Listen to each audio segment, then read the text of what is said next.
Assalamualaikum warahmatullahi wabarakatuh. Selamat pagi, siang, sore, malam untuk teman-teman yang kali ini mendengarkan podcast atau obrolan santai Pacapa HMI. Tentu ini perdana. Sebelum itu saya mau memperkenalkan diri terlebih dahulu. Saya Dewi Indriani dan kebetulan untuk kali ini saya memiliki kesempatan untuk berbincang dengan Dirut Lapmi Cabang Jember periode 2018 hingga 2019. Ada Redianto Hisyam Farizi. Selamat malam. Selamat malam Dewi. Oke, Kanda atau Mas? Mas aja deh. Jangan takut, Kanda aja ya. Enggak enak. Budaya di cabang Jember kayaknya lebih mengarah ke panggilan Mas atau yang lebih tua lagi Cak, Mbak gitu aja. Bukan Cabang Jember nih didengerin se-Indonesia. Enggak apa-apa. Nggak Kita apa-apa ya, Mas. membawa lokalitas cabang Jember untuk dibawa ke nasional. Oke, berarti Mas Redi ya. Iya dong. Ini permintaan Mas Redi sendiri ya. Iya. Oke, jadi aku nggak salah. Oke, untuk kali ini kita berbincang, tentu ada temanya, yaitu temanya cukup luas lah ya. Jadi untuk temanya yaitu keping kisah perjalanan HMI hingga resolusi masa depan. Untuk kali ini ada 5 pertanyaan yang sudah saya siapkan. Sebelum itu ke Mas Redi mau bilang dulu nih. 5 pertanyaan harus dijawab kurang lebih 10-15 menit saja. Oke. Langsung ya Mas, untuk pertanyaan pertama. Sebenarnya pengen tahu nih Mas, saya selaku masyarakat lah ya, ingin tahu bagaimana sih keterlibatan HMI dalam sejarah Indonesia. Banyak banget, Wi. Banyak banget ya. Dari awal pendiriannya HMI sudah terlibat dalam konstelasi dinamika kebangsaan. Ya kira-kira gitu, ketika misal di tahun 47 awal pendirian HMI sudah langsung terlibat dalam proses angkat senjata ketika mengusir Belanda di peristiwa yang kita kenal dengan agresi militer Belanda 1 dan 2 itu. HMI sudah ikut senjata bersama dengan TNI atau yang dulunya namanya TKR, BKR dan segala macam namanya itu sampai akhirnya berganti menjadi nama TNI itu. Kita dulu sudah angkat senjata untuk ikut mengusir penjajah.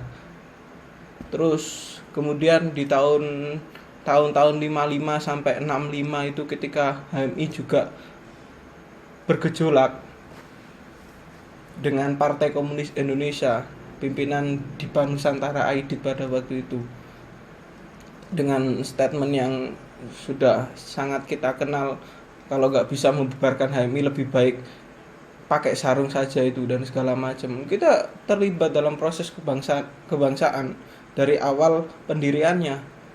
Ketika zaman PKI itu HMI hampir saja dibubarkan oleh Bung Karno pada waktu itu, tapi buktinya masih bisa diselamatkan. Artinya HMI ini sejak awal pendiriannya periode Soekarno, setelah melalui proses yang begitu panjang, perlawanan dari dalam atau dari luar, kita selalu terlibat aktif di sana.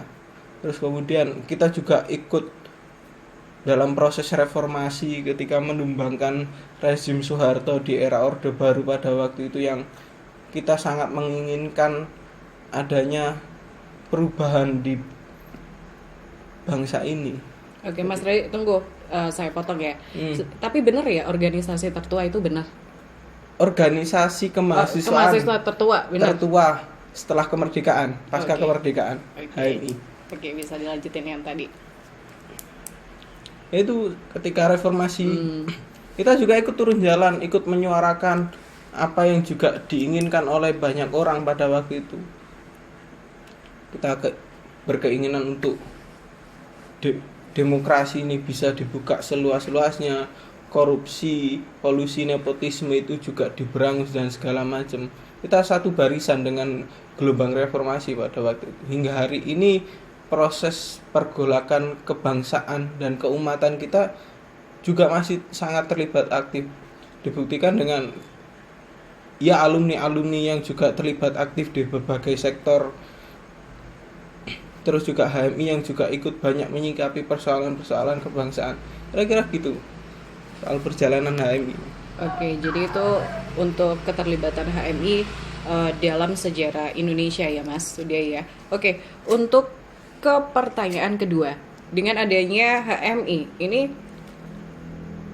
harapannya itu kan bisa menjalankan peran dari masa ke masa untuk negara pastinya ya Mas ya. Eh, Menurut kacamata aktivis di depan saya yang bisa dikatakan cukup aktif, apakah ada peluang nih? eh Maksudnya peluang terutama bagi kader HMI di masa depan ini bisa tidak mengambil peran yang sama seperti awal HMI ini didirikan. Pastikan kali ini kita bicara by data ya Mas. Mm-mm. Tambah serius Oh pertanyaannya ya maaf ya. Padahal obrolan santai Pacapa HMI. Tapi sangat serius kayaknya pertanyaan. Tapi benar itu, sangat memungkinkan ketika HMI hari ini misalnya soal tujuan yang ditulis di pasal 4 ADHMI itu dituliskan secara jelas, tujuan HMI yaitu terbinanya insan akademis pencipta pengabdi yang bernafaskan Islam dan bertanggung jawab atas terwujudnya masyarakat adil makmur yang diridhoi Allah Subhanahu wa taala. Yang kita kenal bersama di kalangan teman-teman HMI itu terbagi atas 5 kualitas insan cita tersebut. Insan akademis, insan pencipta, insan pengabdi, insan yang bernafaskan Islam, dan insan yang bertanggung jawab atas terwujudnya masyarakat adil makmur yang diridhoi Allah Subhanahu wa taala. Ya, sangat memungkinkan banget dan sudah dibuktikan bahkan pasca kita ber-HMI pun kita masih akan tetap terlibat dalam proses keumatan dan kebangsaan. Ada satu cita-cita yang harus kita wujudkan bersama, yang di poin terakhir itu terutama mewujudkan masyarakat adil makmur yang diridhoi Allah Subhanahu wa taala itu. Jadi akan sangat memungkinkan dan dibuktikan kader-kader HMI atau bahkan yang sudah lulus ber-HMI sudah terjun di berbagai sektor profesi atau sektor apapun dalam kehidupan berbangsa dan bernegara. Ada yang jadi dosen, ada yang jadi peneliti, ada yang jadi politisi, ada yang jadi pengusaha, ada yang jadi guru. Artinya peran kader-kader HMI itu akan sangat potensi untuk ke depan, apalagi hari-hari ini kita mendapatkan tantangan yang luar biasa. Ketika Indonesia masuk ke dalam proses revolusi industri dan segala macamnya, itu akan sangat memungkinkan untuk kita mewujudkan itu semua. Oke, jadi dari Mas Redi sendiri positif ya untuk kader sekarang ke depannya ini bisa mengambil peran yang sama dengan awalnya HMI ini didirikan gitu. Pasti bisa. Oke. Untuk pertanyaan selanjutnya nih Mas Redi. Dari awal didirikan, HM ini kan sudah dihadapkan dengan intrik dan konflik politik. Bahkan kiprahnya ini sudah luar biasa pula. Sebagai masyarakat, saya ingin tahu lebih dalam lagi soal HMI. Bagaimana cara HMI ini dapat mensejahterakan atau bermanfaat untuk masyarakat atau umat? Intrik dan konflik politik kan harusnya bukan tantangan besar sebenarnya. Benar. Intrik dan politik Oke. kan hal-hal yang biasa aja. Dulu ketika yang udah aku jelasin tadi, ketika kita juga melakukan intrik terhadap Partai Komunis Indonesia pada waktu itu, bagaimana gejolak yang sangat luar biasa terjadi. Bayangin organisasi kemahasiswaan itu melawan sebuah partai politik pemenang ketiga dalam pemilu tahun 55. Itu bukan partai yang kaleng-kaleng artinya. Dulu sudah banyak pemilihnya pada waktu itu. Tapi HMI kekeh dengan pendiriannya soal pandangan keislamannya, yang itu bertentangan dengan pandangan Partai Komunis Indonesia. Sampai pada titik kita hampir dibubarin, kita fight dengan apa yang menjadi pendirian kita sejak awal. Dan berbagai intrik-intrik yang lain. Artinya sudah ada buktinya HMI ini akan tetap berdiri dalam proses perjuangan keumatan dan kebangsaan. Oke, saya mau tanya lagi nih. bagaimana cara HMI ini dapat mensejahterakan atau bermanfaat untuk kedepannya, untuk masyarakat, untuk umat, untuk kedepannya lagi hari ini? Itu kayaknya harus ditanyakan ke hati setiap kader yang hari ini sedang berjuang. Kemana mereka harus mengarah, kemana mereka harus melangkah. Karena pada akhirnya implementasi 5 kualitas insan cita tadi itu tergantung dari setiap kadernya. Mau masuk di sektor yang seperti apa, masuk di wilayah yang bagaimana, proses berjuangnya itu di yang seperti apa. Kayak gitu kira-kira, harusnya hal itu ditanyakan ke setiap kader HMI yang hari ini sedang berjuang atau yang akan berjuang ke depan. Karena poin terpenting di HMI itu adalah perkaderan, regenerasi. Dan setiap generasi punya cita-citanya sendiri-sendiri, setiap orang punya cita-citanya sendiri-sendiri. Dan apapun itu, aku yakin kader HMI tidak akan melupakan proses perjuangan keumatan dan kebangsaannya itu. Oke, kalau kita bicara proses perjuangan nih Mas Redi, kan sekarang juga agak unik ya kondisinya dihadapkan dengan pandemi. Kalau dari Mas Redi, proses perjuangan seperti apa nih yang memang sesuai? Aktivis jangan mager. Oh betul ya. Hari-hari ini pandemi ini membuat kehidupan menjadi jauh lebih flat daripada sebelumnya. Semua ya. Membuat kita jadi jenuh, apalagi di dunia kepemudaan, kemahasiswaan kita diharuskan untuk belajar dari rumah. Yang itu enggak tapi itu wajib banget. Tapi itu wajib loh belajar dari rumah. Hati-hati ya. Loh, tapi itu kan hari ini gara-gara corona ini kita terhalang untuk beraktivitas, untuk bersosialisasi dengan kawan kita, adik-adik kita, kakak-kakak kita. Betul. Bahkan pertemuan kita dengan dosen pun harus dilakukan secara daring. Hal-hal yang kayaknya tidak terpikirkan sebelum-sebelumnya.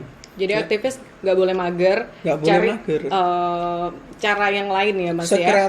Sekreatif mungkin ya. Semua sektor ya dihadapkan kayak gitu. Pertemuan terbatas misalkan. Pertemuan terbatas yang itu juga harus sesuai dengan protokol kesehatan. Asalkan kegiatan-kegiatan aktivisme ini jangan sampai terhenti. Jangan gara-gara corona akan ada pembenaran, tidak akan adanya regenerasi dan segala macam, proses kaderisasi menjadi berantakan. Rasa-rasanya itu bukan jiwa dan semangat aktivis. Tujuan aktivis mengawal ya Mas. Ke pertanyaan selanjutnya. Mas Redi tampil dengan identitas keislamannya dan memegang teguh nilai kebangsaan. Hal lain apa lagi Mas yang bisa diberikan atau janji HMI untuk kadernya? Ini sih biasanya pertanyaan dari kader-kader atau calon kader baru Mas. Itu pertanyaan yang sangat pragmatis kayaknya. Iya bener ya. Jadi di HMI ini kita nggak akan dapat apa-apa, tapi kita yang sebenarnya butuh dengan HMI, bukan HMI yang butuh dengan kita. Kita yang sangat butuh dengan HMI. Setelah aku merasakan proses perjalanan ber-HMI loh. Oke, dari tahun berapa Mas? Agak lama, 2000. Coba dari tahun. Aku ber-HMI sudah sejak tahun 2014. 2014 ya, 2021 7 tahun ya Mas ya. Kalau kata kawan saya itu ber-HMI itu harus diniatkan dengan 2 hal. Pertama itu dengan niat menghilangkan kebodohan, dan yang kedua niat lillahi ta'ala. Niat menghilangkan kebodohan, yang kedua lillahi ta'ala. Jadi jangan mengharapkan sebuah keuntungan ketika ber-HMI. Karena pasti akan pragmatis orang-orang yang berpikiran seperti itu, hanya mencari untung di HMI. Padahal hidup-hiduplah HMI, jangan hidup dari HMI. Kan begitu. Setidaknya apa yang kita berikan untuk HMI kurang lebih begitu ya. Jangan tiru oknum-oknum, kanda-kanda, Yunda atau kawan-kawan kita. Enggak boleh kayak gitu Mas. Aku ngomong oknum. Oke. Untuk pertanyaan terakhir ya, Mas Redi, berproses dan ber-HMI yang tepat versi Mas Redi itu apa? Ber-HMI dengan riang gembira. Gimana Mas? Emang ada ber-HMI dengan riang gembira? Itu terlalu menghibur ya? Enggak, itu Menyenangkan.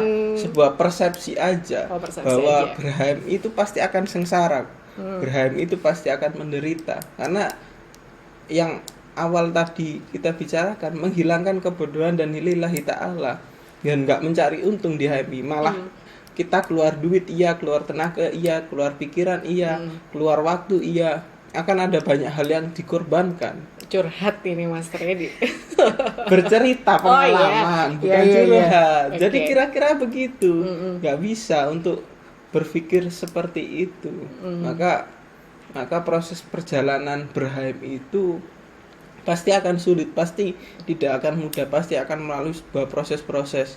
Dan seperti ketika aku bilang ke teman-teman, ke adik-adikku yang lain ketika aku ditanyain, kita Berhaim itu diajak untuk dewasa sebelum waktunya. Ya, akselerasi. Nah, akselerasi pendewasaan diri. Oke. Kira-kira begitu. Karena di HMI kita diajarkan untuk berdinamika, berkonstelasi, Iya. menghadapi orang, bernegosiasi, berdiplomasi dan segala macam. Dan di situ proses pendewasaan kita sebagai seorang kader. Oke Mas Redi, terakhir dari yang terakhir. Ya. Resolusi atau tujuan? Terakhir terus. Oke ya. Resolusi atau tujuan kaderisasi HMI di masa depan. Ini sebagai closing statement di podcast atau obrolan santai Pacapa HMI yang pertama, episode pertama atau perdana. Aku nggak bisa ngasih closing statement yang saklek seperti yang kamu inginkan, Iya. karena Oke, gimana? karena ekspresi Berhaim itu ditentukan oleh lingkungan sekitar kita. Wow. Iya, aku Berhaim berangkat dari Komisariat Sastra di tahun 2014 akan berbeda dengan prosesnya kader HMI di Komisariat Sastra tapi di luar cabang Jember. Jadi itu tergantung dengan kultur atau lingkungan yang akan membentuk kita, seperti apa cara pandang kita, seperti apa ekspresi Berhaim kita, itu ditentukan oleh lingkungan kita. Dan yang ku alami adalah yaitu tadi, jangan sampai nyari untung di HMI. Yang ada adalah proses penderitaan. Tapi harus dilalui dengan sangat riang gembira karena itu akan mendewasakan kita. Dan jadi pasti akan dapat sesuatu nanti di kemudian hari, entah apapun itu, dan nggak bisa disebutkan secara material itu. Jadi penutupnya HMI dengan riang gembira. Jadi itu tadi kita sudah berbincang dengan Kanda ya, Redianto Hisyam Farizi. Mbak. Mas Redi. Nah, itu baru Mas bener. Redianto. Ya. Selaku Dirut Lapmi Cabang Jember periode 2018-2019. Nantikan podcast atau obrolan santai Pacapa HMI di episode selanjutnya. Wassalamualaikum warahmatullahi wabarakatuh. Waalaikumsalam warahmatullahi wabarakatuh.